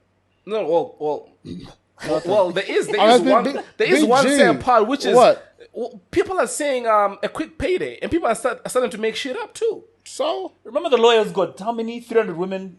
with 300, that bruh, They had to vet them. that and number then went bring down so the number far to- down. It's like at 30 and 40 30 right something, now. yeah, You know what I yeah. mean? Like, so here's the thing. I'll be honest with you. I have no thought about Diddy. I don't know this dude. I don't party with him. I have no thought about it. It doesn't affect my life. I will say this though. If you can continue to help a person do this, that's the issue I got with it. You get what I'm saying? Like I said earlier, yo, bro, you do your dirt by yourself. But now you got assistants. These are people like helping you do this to other people. That's where my problem is. Not only that, but this is where the racketeering charges begin to come in and organized crime, because now you had a whole bunch of people assist you in committing a crime. Listen, to all my athletes and celebrities, you better stop flying these girls out. You'll get them sex trafficking That's sex charges. trafficking. Yo. Better We stop spoke flying about them this at the girls time. out. The Yeah, definition we of spoke sex about that. trafficking is so basic. Transportation for paid sexual favors. That's transportation, all it is. prostitution. I is better charged. stop flying these girls You out. see a baddie in fucking I don't SA, know dollar. Santon. Never mind a different country, bruh. Great. These are state lines. Yeah, this is the same country. This is the same country. State lines. Wow. for the bruh. Listen, for me, Well, I know a certain DJ that went to Dubai and did that ish, listen, man. beard and all. First of all, as men, I ain't gonna lie to you. Like, we hunt, I get it. But, bro, we gotta be a little bit more selective anyway. You know what I mean? Like, if you can't afford your own flight, you shouldn't go. Yeah, you shouldn't go. I had a girl say, I had a woman say, I deserve. You deserve what you put in. That's all you deserve in life. What you put in is what you deserve. You deserve nothing else. Nope. Same thing for me. I don't deserve nothing, bro. You get what you deserve. Right. Man, now it's I really cannot wait for this trial to begin, because What is it again? March, yeah, because there is quite a lot that is going to come out from that. Listen, we gonna find out who the new Johnny Cochran is. That's for sure. If he get off of this, Well, he's probably going to be white. he's not gonna get off though. It's impossible. No, it's not. He can't. He can't get off. And this is what happens when you go to war with people that got a bigger bag than you. Do you think that's what he did? He sued Ciroc, and I think he got like $500 million in lawsuit. Yeah. And then, I'm not finna, what company want to pay you $500 million? That's a loss. And they haven't paid him yet, have they? Why would I? Because now he's going through this. You know what I'm saying? When he sued them, he won the case. His case starts before they pay him, right? You know Doesn't matter. why? It doesn't You know, matter. They still have to no. pay You him. know why? Because no. They can say he was nothing but he was a brand ambassador. Mm-hmm. They can say Oh. his image has now ruined our brand. We can actually counter sue now, and he has to pay us back the $500 million, right? He sold Revolt. He started selling. Listen, there was no reason for him to sell that stuff. So once he started selling assets, it's because, bro, He sold the 40 million Atlanta house 2 weeks ago. 99% conviction rate. Federal government has 99%. By the time they come after you, By the time they say hello, it's a wrap for you. you know who? Especially with RICO charges, yeah. No, federal cases. Federal By the cases, yeah. time they say hello to you, it's a wrap. Just know you're about to sit down for a little while. You know who I cannot wait to hear from? What's a Butler dude? Bentley something. Farnsworth Bentley? That dude. Yeah, That dude the must umbrella have- guy. That dude must have seen some Enough. shit. Farnsworth. Mr. Bentley, yeah. That dude must have seen some ish. Listen, man. But how horny are you? And is it that you... Is it money that gets you to that state? It's power. Power, right? Power. Think about it this way. There are a lot of like gay men in NBA, NFL, actors, actresses, celebrities, or down low, right? Then there are these guys who have had so many sexual encounters with women that they now try something different. The Roman gods did that shit too. But now, your pleasure now is not even that you're having the sex with the man. It's that you're overpowering this Dominance. man. I was about to say the same This thing, man. right? You see what I mean? Yeah. So that goes to tell you it's not even a sex-driven thing. It's just Dominance, I need power. to show you. You know what I'm saying? I have more power than you, and listen. I would skip that level of power for myself personally. Like I don't want to be gay to show somebody how powerful I am. You know what I'm saying? Like that's just wild. But that's what it is. And then now you turn around. I want to get out of my deal. What deal? Oh, what happened to my royalties? I got this video right here. You said what? You see? Right. Now you. So you want your 200 grand, or Right. should I go public with this? Right. You get what I mean? Like it's Hollywood, man. You got to think though. Everybody there is controlled by money. It's nothing else. Your money and your status. That's all. Because that's what was given to you. What was given to you was money and your status. You didn't have it before. And what you have to realize is if a person gives you something, They can take it. And the way this dude moved, man. Gob, how packed was the Burning Spears gig? Yeah, how big was it? Was it like sold out? Was it big? I think about 3,000. 3,000? Yeah. What How big was was the venue again? Mega conversion. Bika. What's the capacity? Oh, the traffic was disgusting. 5,000. I heard you tell a story about... Man, listen. The guy, it was true, but the guy doesn't know me. But if he sees this, he'll know me. So we're going to leave that story alone. He'll pull me over again. But y'all gotta do better, man. You can't have police officers with yellow vests. Like, that's for school. Oh, is that what he had on? But I'm driving and a guy walks by me with a striped shirt and an AK-47. No badge, no nothing. At this point, I'm not getting robbed. It's time to go. You thought you were getting stuck up? I'm from the streets, kid. I'm from the hood, not the rap hood, the real hood. Like, random walking by with an AK-47 in Africa. You're like, these niggas about to line me I up. don't have no say here, bro. I'm always going to be in the wrong. It's common with C5 guys Right. dressed like you with an AK-47. See, but And that's his only identifier. Just a gun, and we know he's a cop. See, that's not an identifier for me. Yeah, I know. In You America, get what you I'm want saying? the badge, you want That's whatever. bro. No, not just that, but there's plenty of people with AK-47s in America. We you do- get what I'm saying? So that's not really an identifier. That's an identifier of trouble. No, isn't You know what I mean? Like- isn't it legal for citizens to own AK-47s in this country? Something's not right here. Actually, the He's only a cop. Are you? Yep. The only people allowed to walk around with AK-47 anyhow are the police. Not But- even the soldiers You allowed see, that's to. what I'm saying. It's an identifier here. What about We know handguns, you're a though? cop. Sorry? What about handguns? Yeah, Everyone has Everybody that. can have that Yeah. one, but an AK-47 or rather a machine rifle Only police officers are supposed Wait, to so walk do you have, I'm trying to see the type of permits that you have in Zambia if you've got a handgun. Do you have an Concealed open permit? carry Open carry or concealed permit? or concealed? Do you know? No, I don't know about that. Like, can I go into a restaurant with my my gun on my gun hip? visible and I can hold my gun? No. I remember a friend who got in trouble for that. We No, were you at some can't. chilling spot, and they started fighting over a girl, and he took his gun out. And then you see what I'm saying? Once that again, is we gotta called choose asserting better when it comes to violence. women, bro. that chick was going home no matter what. You might have sat in the cell for a little bit. But then, see, with that, because I saw a fight.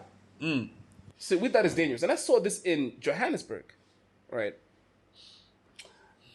One thing that I will tell you is, if you're in a fight or in a disagreement or whatever it is, and if you pull out a gun, the only circumstance that you pull out a gun is you intend to use it. Me, you have to kill me. If you You pull out a gun, have to if you kill pull out me. a gun on me, you have to kill me me. tell But you in the- this instance, let me tell you he the pulled it scenario. out and just put it by the side of his leg. No, you have Everybody to. saw it, and people No, said, but that's what I'm At saying that point, is you have to you kill me, have yo, to because kill I'm the gonna person kill like you, he's yo. saying. Let me tell you the You shit that cannot happened. brandish a weapon on me. Let me tell you the shit that this was This guy's so black American.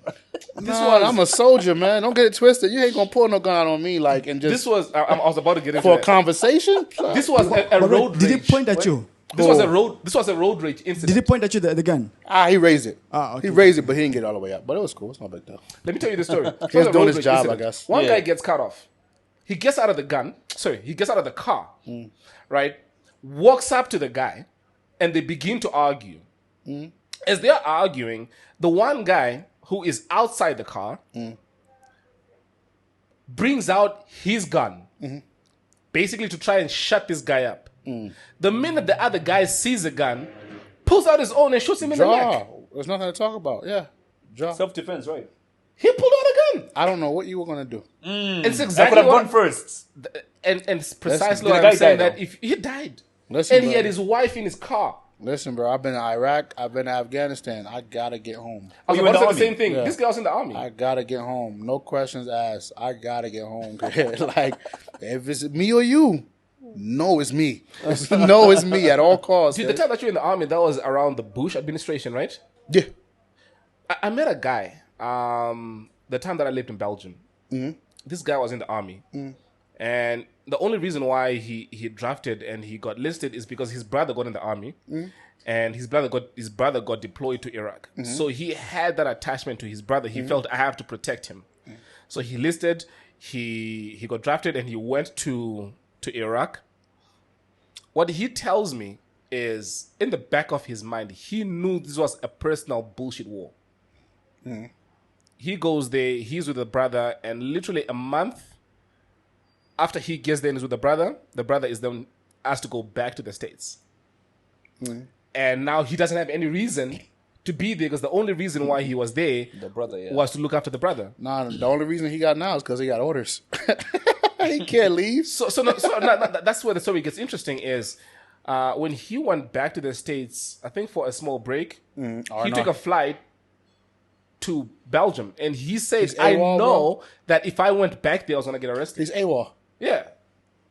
You get arrested for being AWOL? Serious? Arrested. Like, Just if don't you leave the army, Listen, if you get kicked out the army under any kind of circumstances other than good, it could ruin your life forever. Like, That's a dishonorable discharge. you got dishonorable, you got general, other than honorable. Any one of those, you screw your life Do up. you also say Iraq? Iraq? Do you say Iraq or Iraq? I say Iraq. Americans. You could say Iraq. I ain't had time to ask them how they say it. I had to George shoot. Bush. I blame George Bush for Wait, this. so tell me about the times that you got deployed to Afghanistan and Iraq. How was that for you? Best job I ever had. What? Best job I ever had. How? You put a teenager, a young teenager, you train him, and then you say, "Go show me what you could do." It's the best job I ever had, bro. It's like, Could have gotten killed though. but I didn't. Best job I ever had. I have the same 4 friends from that time. Like, I can call them right now. Those same guys. Hey man, I want to do this concert. Let's put the money together. No problem. Simple. So, I've never had to depend on another person like I had to over there. And You grow up fast. How long were you there for? You grow up fast. 7 years. 7 years. I was in either Iraq or Afghanistan for 7 straight years. Yeah. Do you think maybe the Iraqis, they're confused when you meet them and you pronounce it as Iraq? No, they're used to that now. They're used to that by now, Yeah. eh? But I'm sure that's why they used to get bombed, because they never expected it's them they were attacking. When Bush says we're attacking Iraq, they'll think it's another country. Don't you think? Yeah. You're stupid. You're stupid. Are the things that you're not allowed to do when you go there? Are you not allowed to, I don't know, smash the locals? I knew he was going to ask that. I didn't know he was going to say the locals, though, but I knew he was about to turn that corner. But it would happen, right? It used to happen. I mean, I guess it did. Consensual. Yeah. I guess it did. But I'm going to tell you a very bad... I'm not going to do that. I can't do that to my country people. No, just tell me. I can't do it.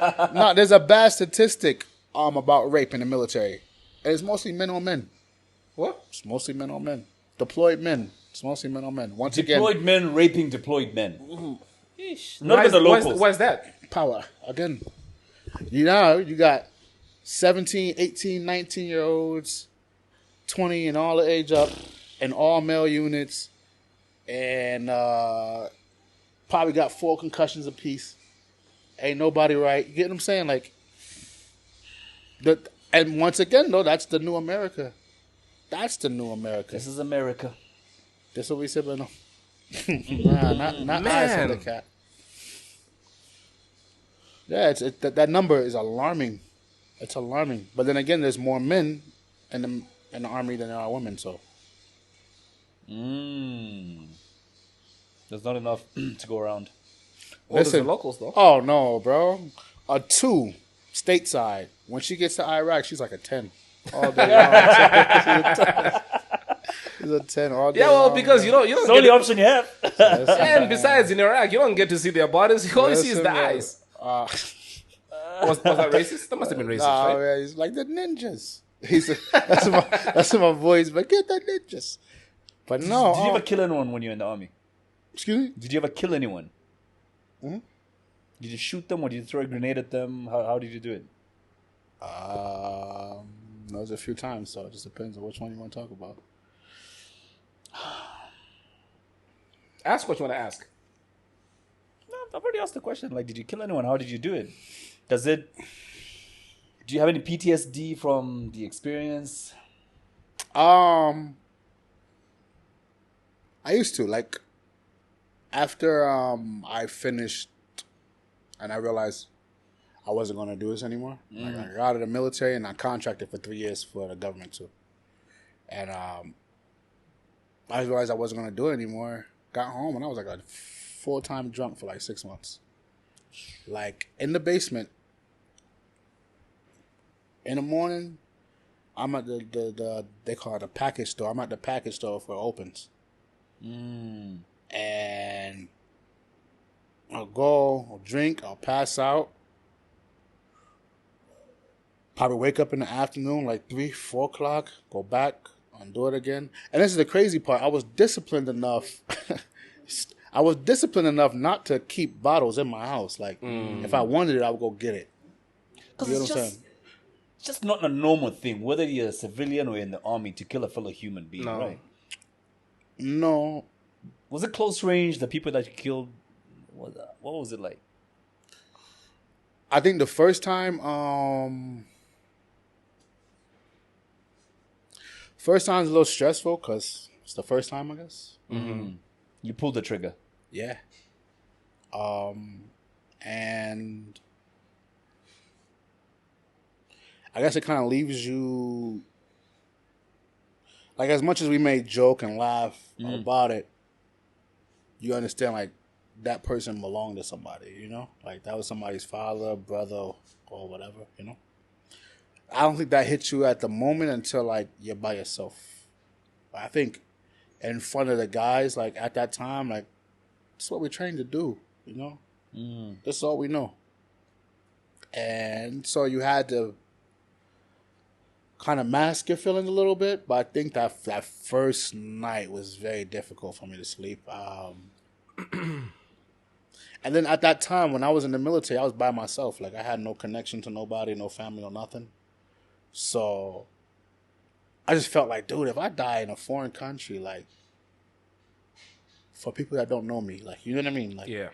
it was just awkward. And then, and I started thinking, like, hey, you just had to do this to this person in his own country. Like, his people are here. He's defending his country and his people. Not only that, but to them, when they see your lifeless body, you represent an idea. You represent a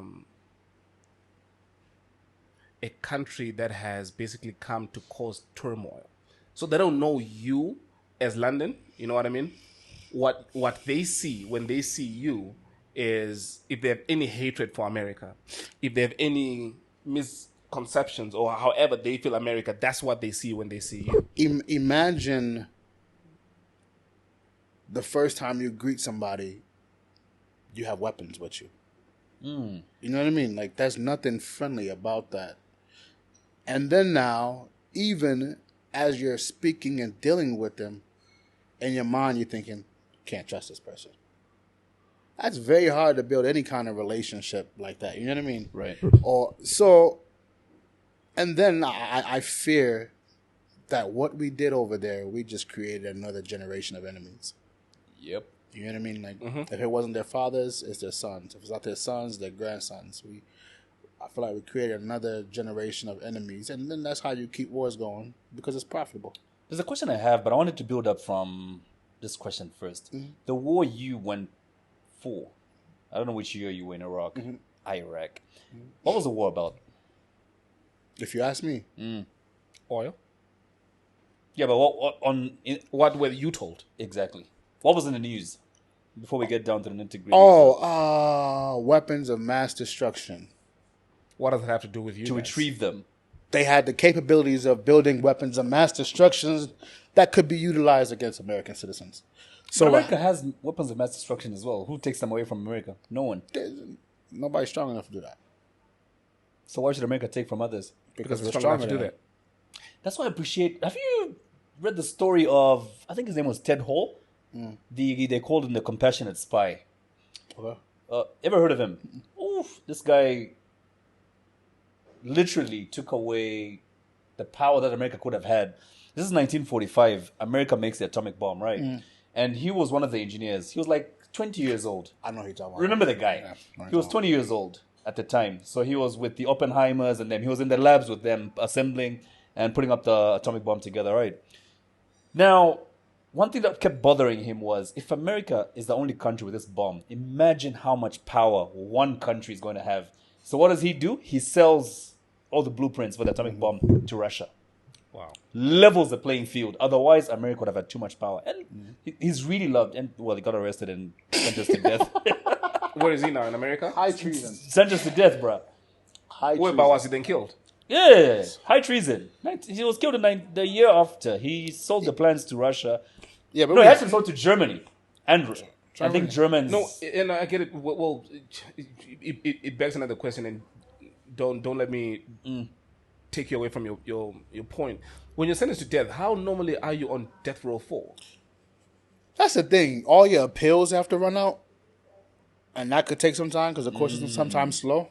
Okay. But I've seen people on like that. I was watching a clip the other night where somebody had like life sentences. Yeah. Life sentences technically is only 50 years. So if you live to 68 years in jail, this first person was like, I think he did 69 years in jail before he got out of jail. Like, you live at least one person's whole life in jail. Worst case scenario, you live two young kids' lives. Yeah. You know what I mean? In jail, like. So I brought up the issue of Ted Hall, the guy who leveled the playing field, so to speak, and the weapons of mass destruction and all. Do you ever, while you're in that war, think there could have been a better way of resolving this? No. All you're doing is serving your country in your mind when you're in that war at that moment. Yes, and doing what I was trained to do. Like, yeah, I don't care what a police officer in the United States of America tells you. As much as they qualify on weapons, they want to shoot their weapon eventually. Any soldier who has trained, special forces, ranger, whatever the case may be, you want to shoot your weapon eventually. So now, once you get the initial gunfight out the way, it's either you become a coward or you are whoever you are. You get what I mean? Like either you're gonna be. I had a guy. He was a captain. Dude was like 6'5".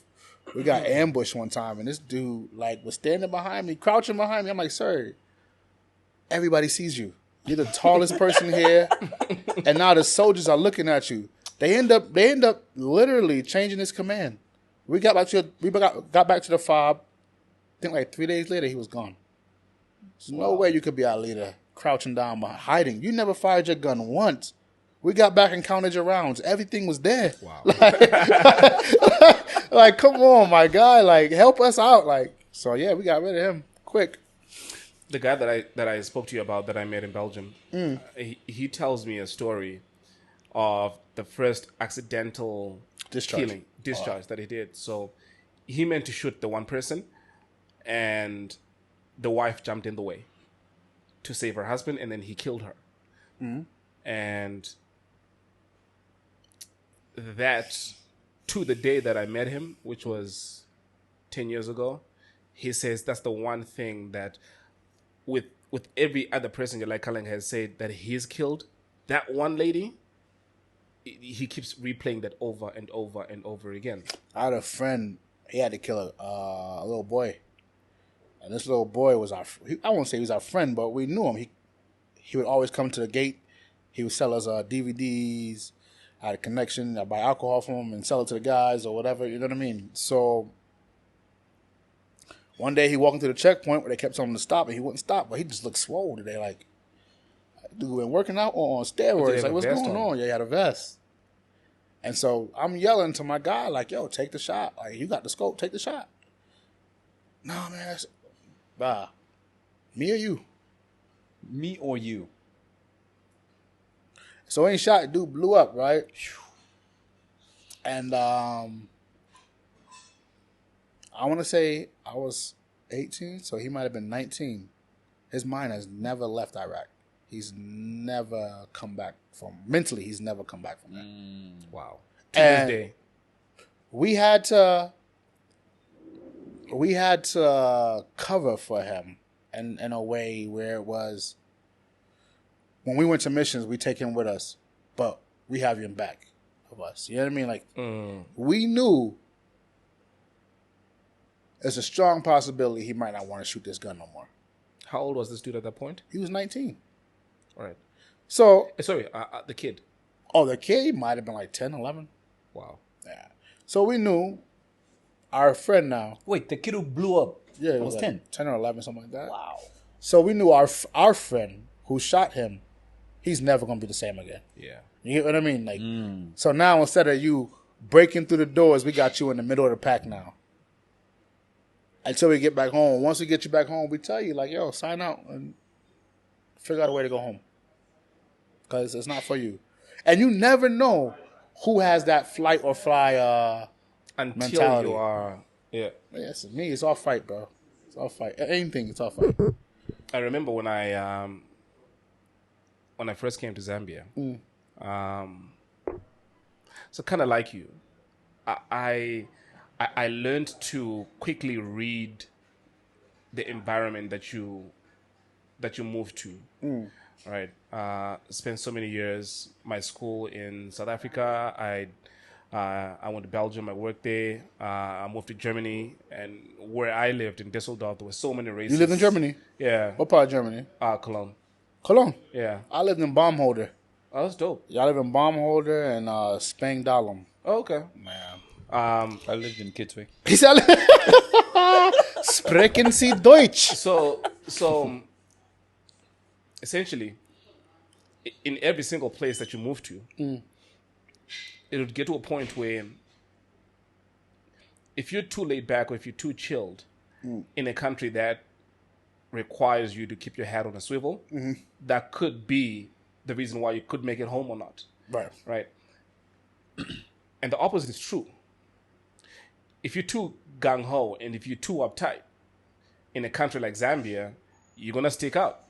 I had to learn that. I had to learn that. That's exactly why I brought that up. And before, because I want to hear your story, because what then made me realize that you need to tone down is I was in a restaurant, right? And I was sitting in line, hungry line. I was sitting in line waiting to buy my food. And there was this kid who was clearly on a date. At Hungry Lion, wow. So Listen, you gotta do what you gotta yeah, do. you gotta do what you gotta do. If you man. got it with Hungry Lion, you a G. Bruh. You know what I mean? Right now, everybody dating with solar panels. Let's do it at Badger, all right? So this kid keeps looking at my sneakers, right?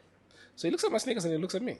So the first time that he does that, I see him, and when he looks up at me, our eyes lock. So then I forget about it for a second. I keep texting away. You know when you have that that thought in the back of your mind that someone keeps staring at you? Right, you feel it burning on your skin. Right. So I look back at this kid, and this kid is staring at my sneakers again. So, having lived in Germany, and I'll leave Belgium alone because Belgium is very friendly, and South Africa, you're about to go home with no shoes. Right. You know what I mean? He's sizing you up, right? He's sizing We me watched up. Boys in the Hood. Yeah. That's precisely what I thought. Like, this nigga sizing me up. So the third time that I look at this dude and he's still looking at my shoes, He might have just liked I him. That's a figured, sad part.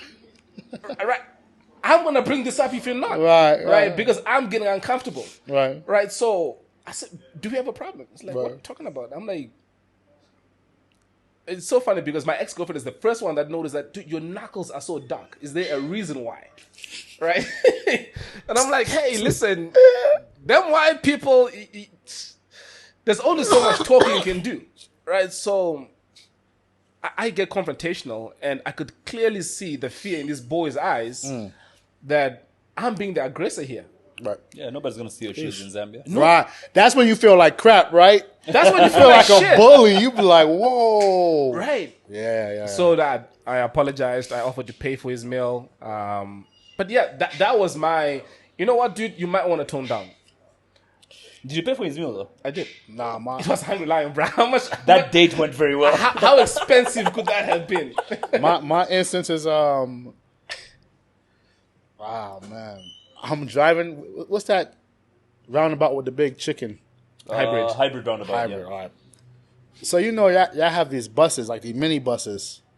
First of all, they show no respect in the streets, yo. Like, Yeah. that is wild. They will make another road right on the side of you. Yep. It's worse in Kenya. And you know what's bad? Like, half of you is jealous, and the other half of you's like, why I ain't think about that? You know what I mean? So I come through the roundabout, and it's a roundabout, guys. Like, the driving here is like, for me. Like, let's get to where we're going. Let's move. Even the posted sign says 60. Let's at least do 60. There's no reason to do 40 right here. So I hit the roundabout, the guy is coming. He's in the inside lane. Pause. Pause on both of those. Both of the inside and the pause. Yeah. Right.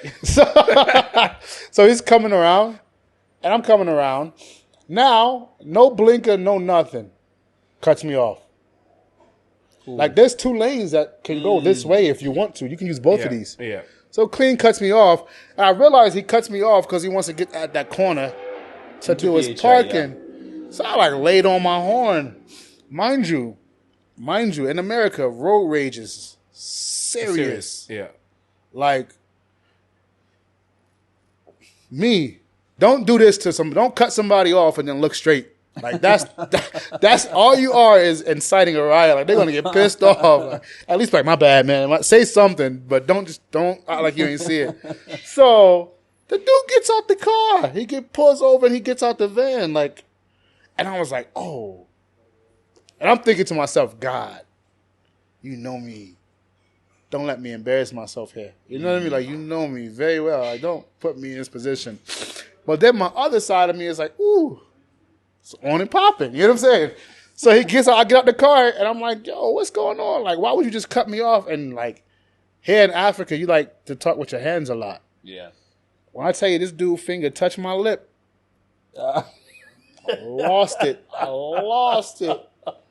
I'm by this hybrid chicken, and I done dragged this man in the road.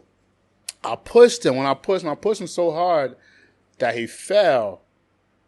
And I felt bad because I was like, I didn't think I pushed him that hard, or maybe he wasn't prepared. But to just to be talking so close to somebody and have your finger touch their, well, that's disrespectful. No, that's disrespectful, bro. This dude goes back to the car and he comes back out with a belt. And I was like, And you still have your martial arts from the army, right? listen, I'm looking like, yo, 2 seconds. You fell off of a push. Yeah. So he comes, he's got the belt, and he like, I'm just thinking. Wait, what kind of belt? A regular belt. Like a belt to. What a belt that you put around your waist? Yeah. What, like, is gonna whoop his child? Right. So I'm thinking to myself, don't do nothing. But if he swings the belt, you're in the right. You know what I mean? Do something. Bro, when that boy swung that belt, I saw it coming a mile away. And it was the greatest 2-piece and hopped back in the car. Huh, huh. And all I heard was, big man, big man.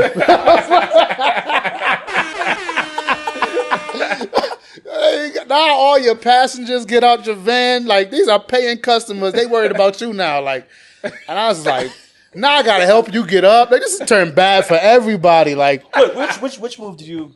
I just hit him like, You know what a 2-piece is, though, right? 2-piece. It's 2-piece. No. 2 pieces. Educate me, please. A piece means how many. So I hit him with 2 punches. Okay. 2 punches, that's all. 2 punches. So, yeah, a 2-piece is pretty quick, in quick succession. Yeah. But I'm a lover, not a fight. I wouldn't know these things. That's okay. I felt bad, though. And I'm on the side of the road picking the man up. It wasn't I told It you. wasn't dude. right. It wasn't a good look for me. I realized, yo, you got to tone down, Chief. Like, he was wrong, but you really got to tone down. But the biggest thing I had to come to deal with here, and not just in Zambia and Africa, y'all in lines don't mix well. Y'all don't respect nobody private space at all. Kid. You know what would have been worse? I hate it so much. You know what would have been worse? And I saw this with my own eyes where this one dude is in another guy's face and is talking all this shit. This guy got hit by one punch. Guy went straight to sleep. The guy went straight to sleep. You haven't been hit so hard. That's you how you fall got- like a log. That's how you have to do it, though. Listen. You only have the element of surprise once. After you hit me once, I'm no longer surprised. You get what I'm saying? Make it count. Make it count, kid. Make it count. Dude, before we go, One thing last question. Yeah, go ahead. I got one last question as well. Okay. What can't you see with your specs? What can't I see? What you mean? What can't I see? I can see. I know you can see money. You know what I mean? Like, what problem do you have with your eyes? What can't you see? Hey, as soon as you said that, I put my whole wrist down like, No, like far. Or you can't see. Yeah. That's what, short-sighted. Nearsighted or something like that. Yeah. I had an injury in Iraq, and that's why. Well, that's what caused this. My vision was solid. 2020. I won't say close to it. And then I got an injury in Iraq, and then it's never been the same after that. Crazy headaches. You know this comedian from the UK, Specs Gonzalez? No. Okay. Funny YouTube celebrity in the UK. So he was narrating last week how, because he wears this really, like, it's like a Coke bottle. You know the bottom of the Coke Thick bottle? lens. Yeah, extremely thick lens. Yeah, see, I like to get my lens compressed. I can get them So compressed. he's being asked by the 'Cause it's not interviewer, as like, thick. what can't issue he see has. My lens so thick. That's Yeah, what yours is thick as well. So I'm asking, like, that's messed up. Man. Listen. So what, did you hit your head in something? Oh, Specs Gonzalez fell off a bike. No, I And got his vision shot. got messed up after Shot that. in the head. Yeah. I got shot in the head. You got You shot got in shot the in the head? head. Yeah. Wait. What? Oh, you see. Shot straight to the Kevlar and hit me in the head. That's all. Major street cred right there. You got Listen, shot in the head. Yeah, it was some time ago. And the freaking bus driver thinks he can whoop you with a belt. Wait, when you mean shot in the head, like a graze or the bullet went? We were clearing a house. One of the guys, he hit the door and he froze.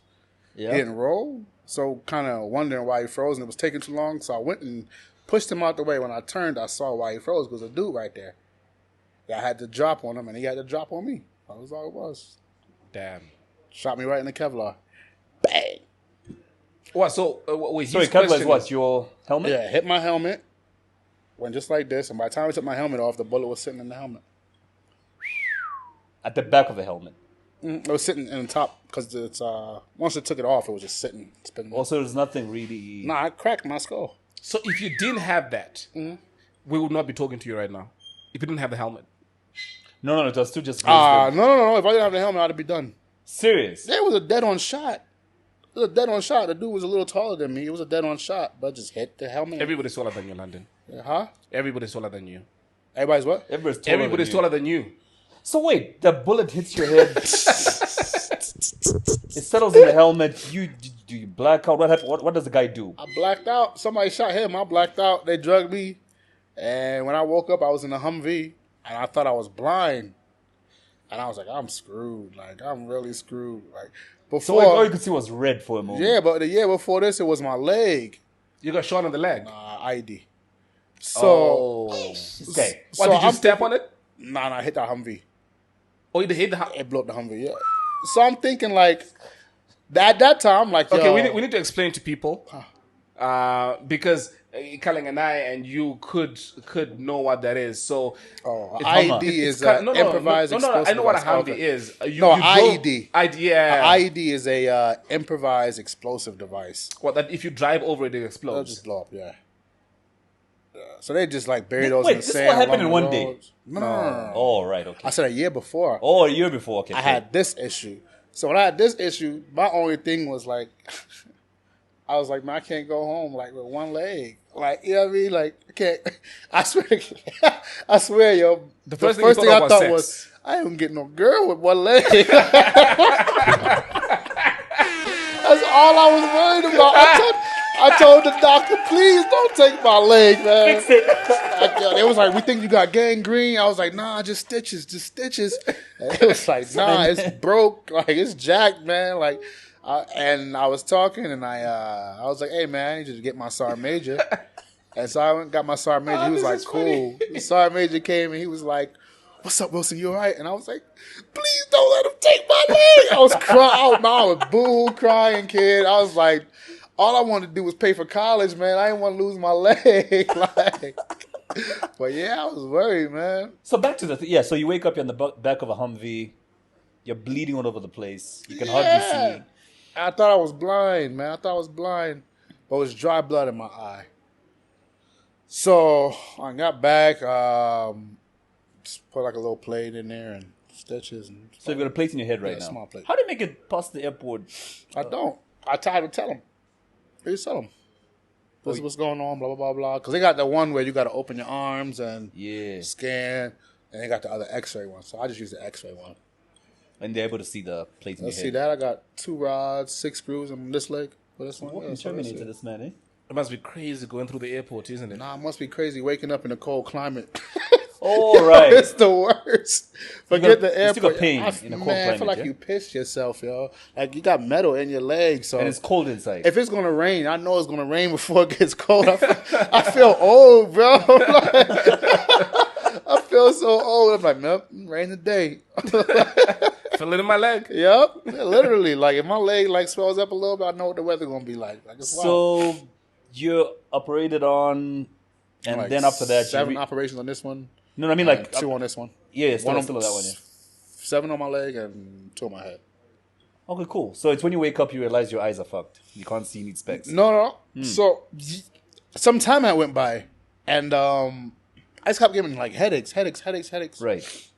And I'll be honest with you, the thing in the military is almost like the thing in sports. Although you hurt, you never really say, I'm hurt. They'll say, are you hurt or are you in pain? There's a difference. Like pain you can tolerate. Are you hurt though? Like, you know, so you try to complain about it or whatever. But then when you realize, hey man, like your body breaking down, like can't get that back. Can't get your youth back. Can't get none of that back. So yeah, took about a year. I was getting crazy migraines, and then like lights was, or like a loud song or whatever, just would go bad. Like, and then I started getting transition lenses. I got transition lenses, which helped. But they want to give you like they'll give you like VA will give you like all this PTSD medicine, and they give you anything you want, man. But me, the man-made drugs, you can't get me those things, man. You can't. Like You see the opioid crisis in America. That all happened because of man-made drugs. So they have doctors getting arrested at the VA hospital. They call them the candy doctors. The candy man, the candy man. Because they give you whatever you ask for. I need Percocet. I don't want to be a part of that, bro. You know what I mean? Like, whatever pain I got, I deal with it. I work out. Try to run. Try to keep myself active. But candy man. So, but you still get that veterans respect all around America. Yeah, y'all don't respect y'all veterans like that here, do y'all? No. It's wild, man. We got Veterans Day. Like, I can go to restaurants and eat But for America free. doesn't really respect their vets, though. Crazy. They don't. They don't respect what? Crazy. You're crazy. Yes, they do. No, they don't. Listen don't to me. I respect have what? seen they're veterans. Listen. No, dude, they do. They No, do. they don't. No, they do. Hold I've on. spoken to enough. So here's my thinking. But he's telling you he gets respect. Let Why are me- you let arguing me- with Let him? me finish my point. Ordinary Americans, yes, they do. The government doesn't. Because of what you guys are supposed to get and what you don't get, there is so much that the government is supposed to do for vets that the government doesn't do. So I feel like, yes, the average person respects the vets, That's but not the true. government, no. That's not true. I think can they do more? Yes. However, they do a lot. Like, bro, I got 3 degrees and I don't owe any tuition. And Ivy League, and I don't owe no tuition. I You have- get what I'm saying? Like, Yeah. so that's serious. You talking I about could tuition. learn, right, from you, especially, but from some that I've spoken to, because I do have friends, and they do speak about how they find it very difficult to integrate back into society. How the government is not doing enough to help. They go there, 100%. they are homeless, bills up to their neck, and so there's quite a lot that then makes it difficult for them to reintegrate into society because they've been away for so long, and the government really doesn't do much to step in and help. And that's why you then see these guys being hooked on drugs and doing all this stuff. Well, let's hear it from somebody who was in the army. Here's the thing. That's kind of twofold. Number one, most of the guys that are on drugs when they come out from the army, if they had been deployed or Iraq, Afghanistan, or any kind of war zone, that has a lot to do with it. That is what? Nothing That to do has with a it. lot to do with the drug cool. use. A lot of people are trying to cope. And unfortunately, soldiers, their fastest way. I was 17 years old, and I'm hanging out with people that are 25, 35, 40, because it's a workplace. I don't even know what I like to drink yet, so now I'm drinking. The only day I took off was Monday, bro. I went out every night, and I would come back to PT in the morning time at 5 o'clock, and whatever alcohol I drank, I would run it out. You know what I mean? So if you've already are introduced to coping with your day-to-day, with alcohol, with whatever, then going to the next thing, whether it's drugs or whatever, that's not that difficult, number one. Number two, if you leave the army without a plan, you are screwed. The military is like welfare in the sense that it gives you everything you need so you don't have the excuse why you can't be a good soldier. They feed you, they clothe you, they house you. Those are rent itself, rent or mortgage is a bill that if you could take away for a year, you could save a lot of money. Right. You get what I mean? Mm-hmm. So they give you everything you need to be a soldier. What they didn't offer you was a wife. You went and got that, and now your house is messed up. So no talk. They tell you if the army didn't issue it, you don't need it. Listen, bro. All right, watch what I tell you. You want to go to war for a year. My first deployment was a year and a half. Right. 18 months. You want to go to war for 18 months and wonder what your wife doing? Think about it, bro. That's a huge distraction. Yeah. Ain't nothing to worry about. I could tell you what's happening, Jody, at your house right now. Jody's at your house. Right now. There's always a Jody on the base, bro. The one dude that can never get deployed, he done figured out how to get out of deployments.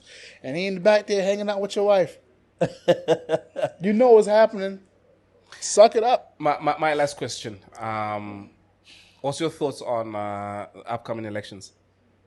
For which November country? 5th. For which country? Yours. Yours. Kamala, Trump. And why?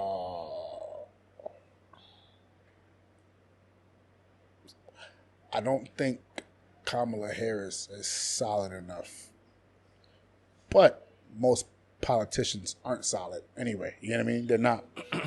Whichever person gets the most votes, the most what, and whoever is easily convinced to be a part of that agenda, That's the lead man. Are you going home to vote? Nah, man. Are you going to be here? I gave everything I had to give to my country already. Yeah. My vote. Are you finding a wife here now? How's that going? No relationships. Oh, it's not a relationship already, eh? No, but Are you going to be here or are you going to be in the States? I'm here, man. Oh, okay, I'm dope. here. We're building. We're doing you things. settled Yes. in Zambia. Oh, snap. One of the that's my last question. This guy's got an amazing project that is building Silver Rest area. Yeah. Tell me about that project. So one of the things that like I said, we were here for a year. We noticed like one of the biggest things I've learned in especially the food industry, is it's slow. It is. It's slow. It is. It's slow. It's slow to the point of the fastest thing you have is an American restaurant here. That's KFC. KFC and Hungry Lion. Those are the two fastest things, right? Yeah, I mean, Hungry Lion copied the KFC model. Whichever. That's smart too. Yeah. It's very smart, actually. There's a company in Europe that does that. Yeah. They copy American brands and then make America buy them back so they can have their... It's smart, actually. Yeah, that's smart, actually, yeah. So, and Silver Rest is the new suburb. The new suburb. Like, so fresh that there's nothing there. So it's wide open for business. The drive-through industry is run by KFC. It's monopolized by KFC. I think Nando's might have one. If I'm not mistaken, they have one. But so what we want to do is we're putting together faster food, and I don't want to say better quality, but different. So we have a Mexican restaurant, New York pizza, and then we're working on one full-blown restaurant that it's under wraps right now because the secrets, the menu is a secret. But And here's my favorite. Yeesh, Here's my favorite part about this. How many last From questions when do you have? order a pizza to when it's on my table. 6 minutes. 6 minutes flat. 6 minutes. So we'll have our It's oven. making me nauseous. Our oven will be 1,000 degrees. Most ovens burn So you're at American. Are we talking Fahrenheit or Fahrenheit. centigrade? I'm sorry, I can't convert. So that's about... 250 is like Yeah. 500. So I don't know what it is, man. I couldn't tell you honestly. I don't even look at the weather because I Let's don't just know. say it's hot. Really hot. You know what? I don't We want can to convert look. it. I want to know because I don't want to look that stupid here. I want to know. 1,000 degrees.